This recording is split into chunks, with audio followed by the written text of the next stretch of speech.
may tatlong marital subsystems kasi from there, doon mo makikita kung ano yung conflict ng couple.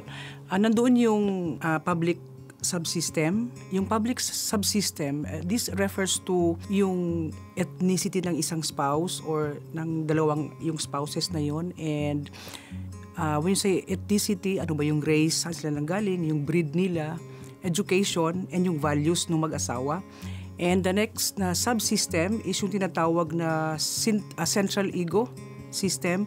Ang central ego system refers to yung social and psychological na awareness ng couple na yon. So, when you say awareness, andoon yung choices nila, psychologically and socially.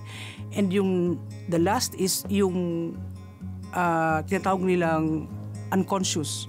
The unconscious system refers to yung walang awareness, yung dalawa na yun, why they behave the way they behave. So, when you say no awareness, wala talagang consciousness bakit nagagawa nila ito.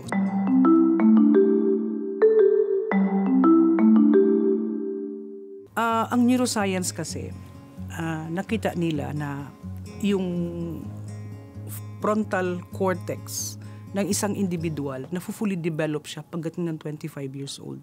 Yung function ng frontal lobe na yun siya ang magbibigay ng intellectual decision, na ang decision mo is nag-integrate yung lahat ng nandoon sa brain ng tao. So, kung may mga issues, talagang mahirapan silang mag-decide both kung ano yung correct for the relationship. Kasi nga, pareho silang hindi pa fully develop yung papaano talaga mag-decide intellectually.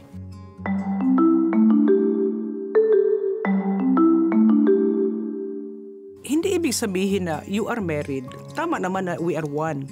Pero kahit na one na tayo, kailangan pa rin natin irespeto yung boundary ng isa't isa. Yung individuality ng isang spouse, mawawala na yun. Ibig sabihin, nandoon pa rin yung individuality ng each spouse. So yung individuality is, meron akong privacy pa rin, meron pa rin akong trait na sa akin na hindi mo ako din pwedeng baguhin. Kasi hindi unconscious ang fight ng couple, hindi unconscious yan so hindi sila aware. Yung longing nung isa na mabago ka kasi may mga expectations siya. So yung expectations mo sa spouse mo, yun ang nagkukos na magalit ka o na mag-encroach ka na doon sa kanyang boundary.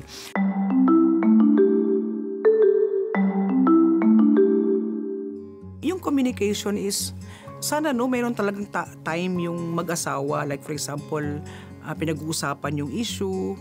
Like before ka matulog, nag-uusap kayo. Tapos doon mo i-brought up yung issue mo na hindi kayo pareho heightened yung emotions nyo. So, dapat talaga mag-usap. Mag-usap before matulog or habang kumakain, nag-uusap din ng mga issues or find time talaga to sit down. Ano yung issues ng dalawa.